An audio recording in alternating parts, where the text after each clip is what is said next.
Latest मेरे पास जो news आ रही है वो ये आ रही है कि पाकिस्तान, टर्की और सऊदीया का जो है, जो पहले पाकिस्तान का मुआहदा सिर्फ सऊदीया के साथ था, दिफाई मुआहदा, वो होने लगा है। टर्की भी उसमें शामिल होने लगा है और लेटेस्ट इन्फॉर्मेशन के मुताबिक जो है आज जो इस पे अमल दरामद होना है और जो मीटिंग भी है।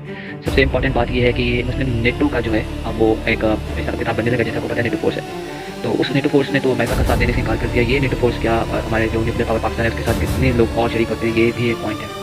अनकरीब ईरान भी जाके इसमें शामिल होगा। अभी पता अभी ईरान में एक जंग का तमाशा लगा हुआ है। अमेरिका ने जो एक डोनाल्ड ट्रंप ने अपनी सियासत बचाने के लिए और नेतन्याहू अपने दोस्त को उसकी मोहब्बत में गिरफ्तारी में उसने ये कर दी है। दूसरी जो बात मैं आपको बताने लगा हूँ वो ये है कि डोनाल्ड ट्रंप जो है इतना फंस गया है कि वो इस जंग से अब भागना भी चाहे तो नहीं भाग सकता, क्योंकि अब ईरान तो कहता है कि हमें नहीं छोड़ना, क्योंकि ज़रा उनके लीडर को कल इजराइल ने और उनके लीडर को इस्माइल साहब को जो है उनके जो उनके इंटेलिजेंस के चीफ थे उनको शहीद कर दिया और ये बड़ा अनफॉर्चुनेट हुआ है। ये इससे पहले अली लारदानी साहब को जो है वो शहीद किया गया पिछले ही दिन। तो कल शाम को इस्माइल साहब को शहीद किया गया और इसने बहुत ही ज़्यादा जो हेट्रेड है वो ईरानी अवाम में यानी कर दी है। और इसराइल जो स्टार्ट में जो अमेरिका के साथ किया था कि हम मिसाइल सिस्टम खत्म करने लगे, अब अमेरिका को घसीटते चला जा रहा है कि अमेरिका बैक ऑफ ना कर पाए, क्योंकि ट्रंप जो है वो बस उसको उसका दिमाग काम नहीं करता। अब वही वक्त आ गया जिस तरह पहले ट्रंप को उठाकर बाहर फेंका गया था।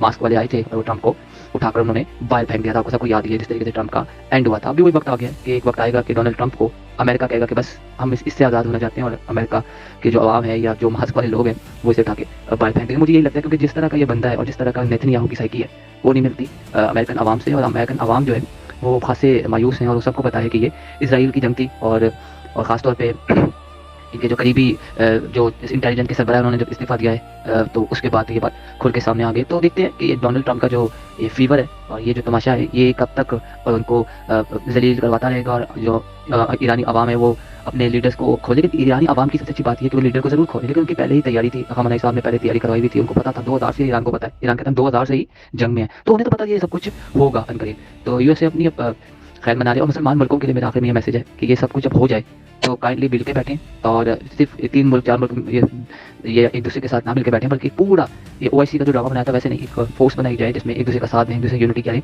ताकि जो है अमेरिका को शटअप कॉल दी जा सके और अमेरिका को यहाँ से दफा किया जा सके इस खित्ते से, ताकि इसराइल की जो बदमाशी है वो भी खत्म हो सके।